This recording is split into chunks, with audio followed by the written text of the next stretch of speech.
Assalamualaikum warahmatullahi wabarakatuh. Bismillahirrahmanirrahim. Alhamdulillahi rabbil alamin. Alhamdulillahilladzi ja'alana minan nasihin. Wassalatu wassalamu ala man nasafa dinahu adyanil kufrah wal dhalihin wa ala alihi wa ashabihi alladhina kanu bitamassuki syari'ati salihin. Allahumma salli wa sallim ala sayyidina Muhammad wa ala ali sayyidina Muhammad. Para bapak-bapak, ibu-ibu rahimani wa rahimakumullah, nahnu narju ila Allah subhanahu wa ta'ala yaj'alana minal faizin. Senantiasa kita berharap kepada Allah subhanahu wa ta'ala, mudah-mudahan Allah subhanahu wa ta'ala senantiasa memasukkan kita ke dalam orang-orang yang mendapat keberuntungan. Dan mudah-mudahan segala dosa-dosa kita diampuni oleh Allah subhanahu wa ta'ala. Segala kesalahan dan kesilapan kita pun dimaafkan oleh Allah subhanahu wa ta'ala. Dan mudah-mudahan pula senantiasa sisa-sisa umur kita ini di dalam pemeliharaan Allah subhanahu wa ta'ala. Amin. Amin ya rabbal alamin. Para bapak-bapak, ibu-ibu rahimani wa rahimakumullah, ada dua macam perkara yang perlu kita perhatikan. Di dalam kehidupan manusia ini tidak luput daripada dua macam perkara ini. Dan ini yang perlu sangat kita perhatikan. Yang pertama namanya daruriyatul hayah. Yang pertama namanya adalah keperluan hidup. Wasani, dan yang kedua marahnya maksudul hayah, tujuan hidup. Fi mas'alati daruriyatul hayah, di dalam masalah keperluan hidup ini, terkadang manusia itu membagi fi khamsati asya'a, di dalam 5 macam perkara. Nah, kita manusia, kita ini memerlukan makan dan minum. Nah, kita ini manusia, pertama keperluan kita itu makan dan minum. Agar apa? Tujuannya agar kuat beribadah. Itu salah satu niat makan dan minum. Yang kedua, pakaian.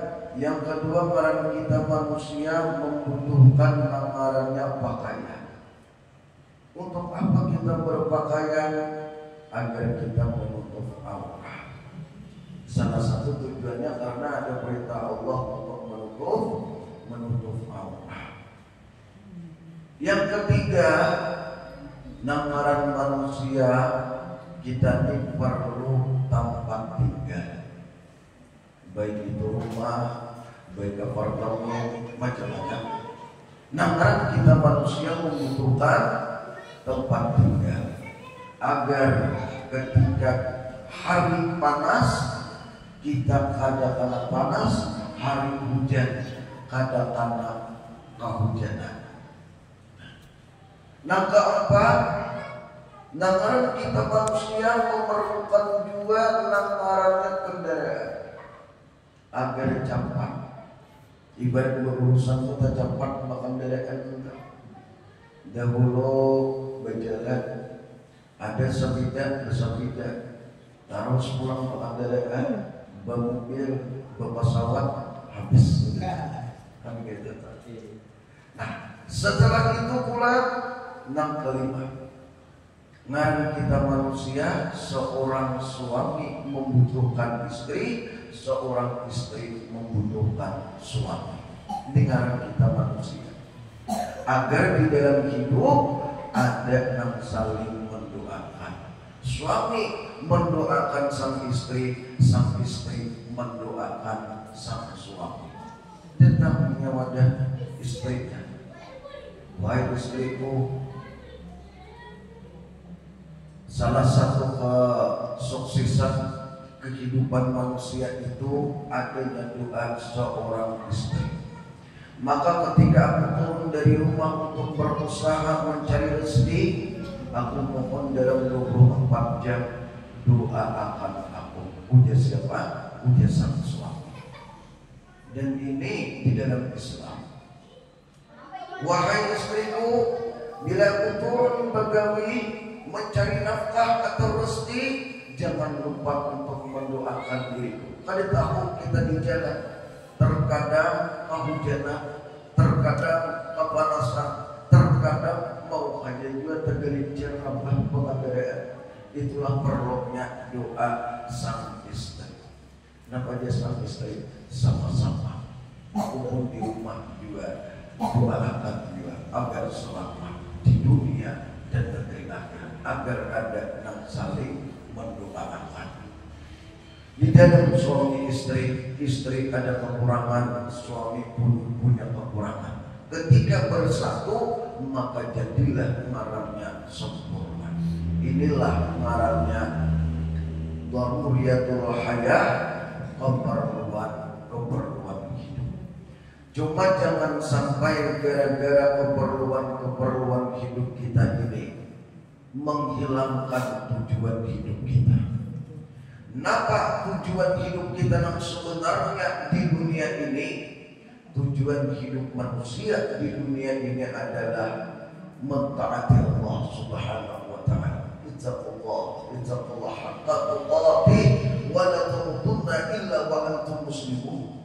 Bertakwalah kepada Allah Subhanahu wa taala dengan sebenar-benarnya bertakwa, dan jangan sampai roh engkau keluar dari jasad engkau dalam keadaan tidak beriman. Wa antum muslimun, hal keadaan kalian selamat.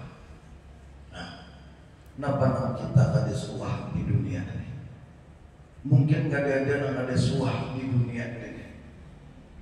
Agar mencapai tujuan hidup bertakwa kepada Allah, kita mungkin jenis minuman suah beritaan sudah minum. Dari minum banyu dingin, banyu teh, teh is, kopi, jus, macam-macam minuman suah sudah kita minum. Macam-macam makanan mungkin suah juga kita makan. Dari makan nasi putih, nasi kuning, sampai wajahnya ada nasi samping ngomong lagi. Beritakan. Mulai kita berjalan ke kita makan darah. Mulai kita ke hulu ke hilir. Mulai kita dari bawah sampai ke atas, mulai naik sampai turun, mungkin suah kita gawi beritakan. Cuma apa mungkin ada suah yang kita gawi? Satu mungkin menjadi walinya Allah Subhanahu wa taala, menjadi kekasihnya Allah Subhanahu wa taala. Bagaimana sisa-sisa umur kita ini kita gunakan untuk menjadi kekasih-kekasihnya Allah Subhanahu wa taala. Bagaimana orang-orang dahulu yang menjadi kekasih Allah Subhanahu wa taala, orang-orang saleh. Bagaimana para sahabat radhiyallahu anhum, mereka menjadi kekasih Allah Subhanahu wa taala.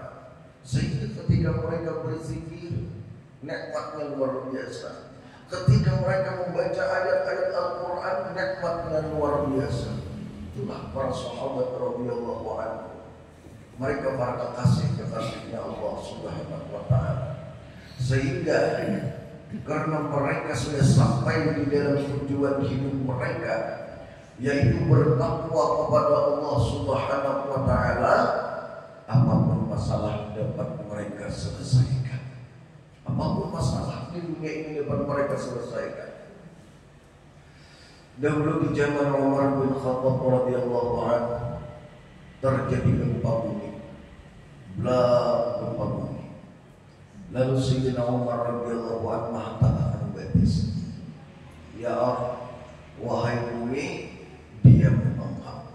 Ketika itu bergerak gempa bumi, mulai dihentakkan betis itu sampai sekarang tidak pernah terjadi lagi gempa bumi. Inilah kehebatan Sayyidina Umar bin Khattab karena mereka bertakwa kepada Allah Subhanahu wa taala. Kemudian ada terjadi ke hulu Sungai Nil kering. Sungai Nil kering. Sampailah kabar berita ini kepada Amirul Mukminin Sayyidina Umar bin Khattab radhiyallahu anhu. Wahai Sayyidina Umar, itu Sungai Nil kering. Maka apabila ada persembahan, maka ada mau bersumber. Ada mau bersumber. Akhirnya apa persembahannya? Seorang perempuan menghujam. Jadi diambil perempuan menghujam, ditimbai ke sungai, hanya ramai sumber, hanya ramai bobanya. Sampai laporan kepada Sayyidina Umar bin Khattab. Nabi Umar bin Khattab ditulis oleh Sayyidina Umar bin Khattab sepucuk surat. Nang isinya Bismillahirrahmanirrahim, Alhamdulillahirabbil alamin. Lalu isinya apa? Wahai sungai, jikalau engkau tidak mau bersumber, tidak mau mengeluarkan air dengan keinginanmu, maka kami akan membutuhkan air engkau selama-lamanya, abada-abada, selama-lamanya pada hendak bagi engkau. Cuma jikalau engkau mengalir atas izin Allah Subhanahu wa taala, maka mengalirlah. Sepucuk surat ini dibawa oleh seseorang di dekat sungai Nil. Lalu akhirnya apa? Sepucuk surat ini dibacakan di hadapan sungai Nil. Belum baca dari Sayyidina Umar bin Khattab Amirul Mukminin radhiyallahu anhu. Wahai sungai Nil, jika engkau tidak mau bersumber, air engkau tidak mau mengalir atas keinginan engkau sendiri, maka kami akan berhajat dan akan membutuhkan engkau, wahai sungai Nil, selama-lamanya. Tetapi jika engkau mengalir atas izin Allah Subhanahu wa taala, maka mengalirlah. Lalu ditimbailah sepucuk surat ini ke sungai Nil. Setelah ditimbai, apa terjadi? Dan terjadi langsung mencarujus sumber. Langsung mencarujus apa? Sumber sungainya, bahkan dikatakan pada waktu itu banjir.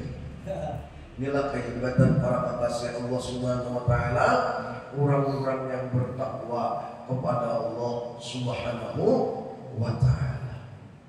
Banyak kisah-kisah zaman para sahabat, tabi'in, orang-orang yang dicintai Allah Subhanahu wa taala. Banyak contoh-contoh dahulu di dalam kitab Tabaqatul Kubra, Tabaqatus Sughra karangan Syekh Syarani menceritakan keistimewaan kekasih Allah Subhanahu wa taala. Nah, orang-orang dahulu begitu, orang ber-12 musafir. Setelah musafir, ujar seseorang tadi apa? Dia seorang jemaah, kami haus dan lapar. Kami haus dan lapar. Padahal ketika itu ada makanan, ada bumbu makanan, ada makanan. Cuma apa ketika salah satu syekh, salah satu guru menapak tangannya setelah sembahyang 2 rakaat, berdoa kepada Allah, menapak kepada pasir, nang keluar itu daging kambing berpanggang. Daging kambing berpanggang. Ini memang mustahil secara akal kita. Cuma kalau secara iman terserah Allah.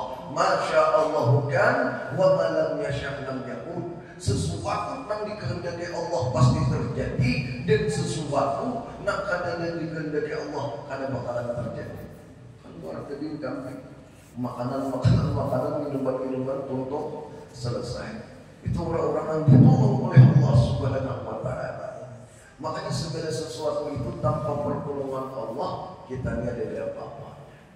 Karena mereka memang benar-benar membutuhkan Allah, akhirnya mereka ditolong oleh Allah Subhanahu wa taala. Dan kemudian agar kita tata cara bertakwa kepada Allah Subhanahu wa taala ini ada 4 macam cara. Yang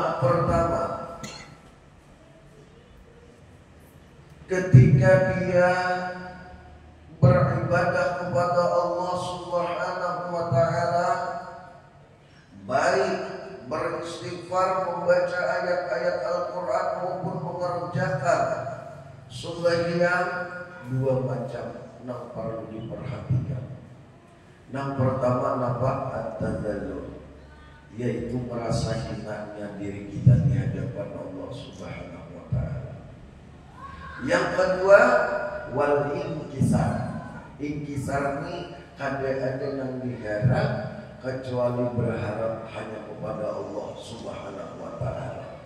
Di dalam kitab Marakan mengarang kitab tentang cerita Manaqib Si Sulman Al-Madani, seseorang itu dengan berkah dua macam ini Allah angkat menjadi kekasih Allah Subhanahu wa taala, walinya Allah Subhanahu wa taala.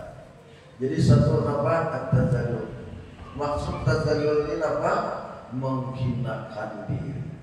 Makna menghinakan diri, ya Allah, tanpa pertolongan Engkau, ulun ini tiada artinya. Ulun kada bakalan bisa mengucapkan kalimat zikir la ilaha illallah uji hatinya tanpa pertolongan Engkau. Ulun kata kawa ya Allah, mengerjakan salat, baik salat tarawih apapun salat itu tanpa pertolongan Engkau. Dia menghina diri di hadapan Allah Subhanahu wa taala.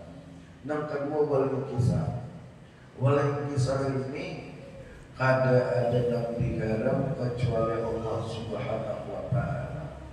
Kalau berharapnya kepada makhluk, makhluk bisa mati. Kalau ia berharap kepada angin berhembus bisa terhenti. Berharap kepada ombak yang bergelombang pun bisa suatu saat membinasakan dirinya. Berharap hanya kepada orang yang tiada mau mati. Walladzi khalaqaka walladzina min qablika. Dia adalah orang yang menciptakan engkau dan orang yang sebelum engkau, Allah Subhanahu wa taala. Ya Allah, ulun memohon kepada Engkau pelihara sisa-sisa umur ini agar tidak terjerumus ke dalam fitnah-fitnah.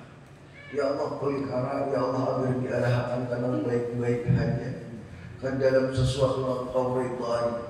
Jauhkan ulun kepada sesuatu yang tidak Engkau ridai. Dua macam ini kata di dalam kitab itu menerangkan sehingga seseorang itu diangkat Allah menjadi kekasih Allah Subhanahu wa taala. Dan dua macam perkara lagi ketika kita menghadapi makhluk Allah Subhanahu wa taala. Ketika kita menghadapi makhluk Allah Subhanahu wa taala, satu, janganlah engkau ujub. Ujub ini yaitu adalah bangga diri, bergeting di dalam hati, masalah kebanggaan diri. Yang kedua, janganlah engkau takabur. Takabur itu merasa hebat diri kita. Jadi kalau empat macam ini kita pelihara, maka di dalam kita Minanul Kubra Syekh Sya'rani menerangkan, insyaallah kita selamat di sisi Allah, selamat di sisi makhluk. Di sisi Allah engkau dicintai Allah, di sisi makhluk engkau dicintai makhluk. Kemudian setelah empat macam perkara itu, ada apabila engkau berisi empat macam perkara, maka engkau tidak akan mampu untuk memaksiati Allah Subhanahu wa taala abada selama-lamanya.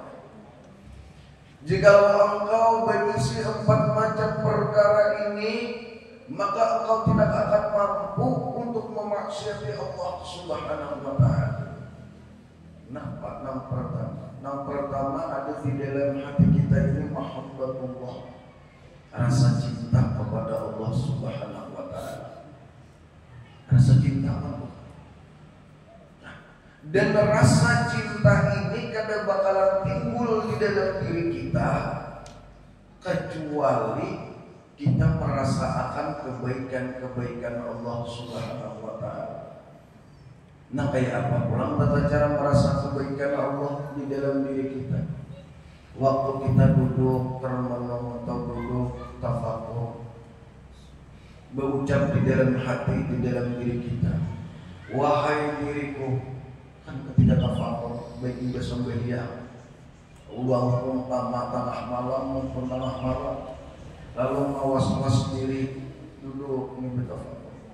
Wahai diriku, di saat tiada tangan yang melambaikan tangan kepada Engkau, di saat tiada langkah kaki menuju kepada Engkau, di saat tiada tempat untuk berteduh, manakala tiada tempat untuk bernaung, ketika itu Engkau tersakiti, ketika itu Engkau terpuruk, ada siapa pun yang memperdulikan Engkau. Nama siapa yang Engkau sebut ketika itu? Nama siapa yang Engkau panggil ketika itu? Tentu Engkau menjawab, diri Engkau menjawab, Allahumma ansurni, ya Allah tolong ulun ya Allah. Ketika tidak ada orang yang peduli kepada Engkau, ketika itu tiada satupun yang memperdulikan Engkau, Engkau terhina, Engkau tersakiti, Engkau tidak ada artinya.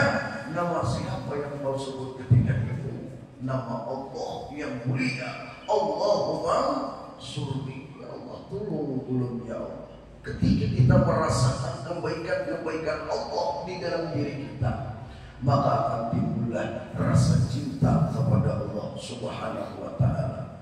Ketika rasa cinta itu ada di dalam diri kita, kita tidak akan mampu untuk memaksiati Allah walau lahzatan, sekalipun sekejap mata. Jadi yang pertama menumbuhkan rasa cinta kepada Allah. Contoh lagi, contoh ketika seseorang mempunyai istri, istrinya anak berenak, bininya anak berenak. Kenapa ketika itu memohon siapa?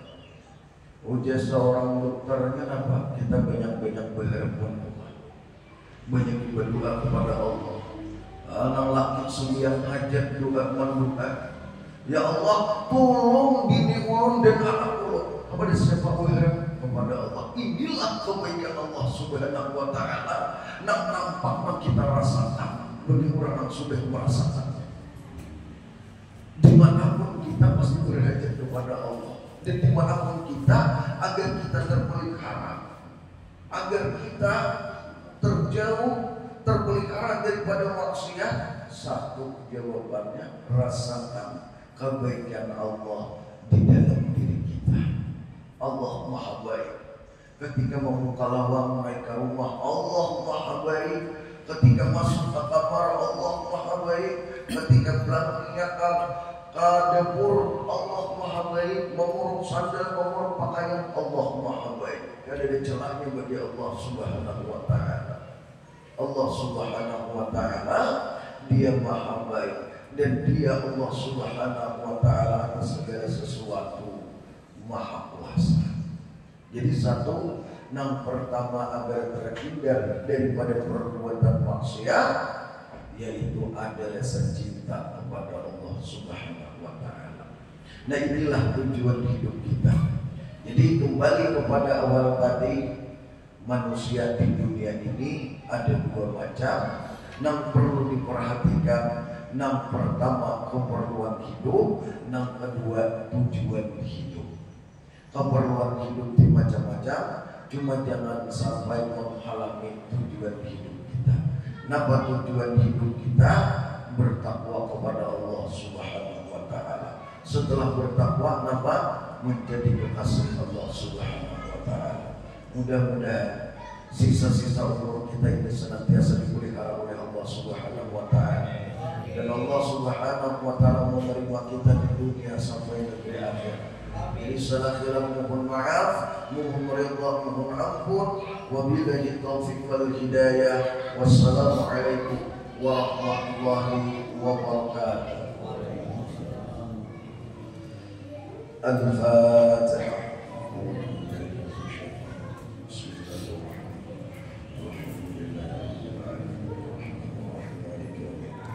Iya.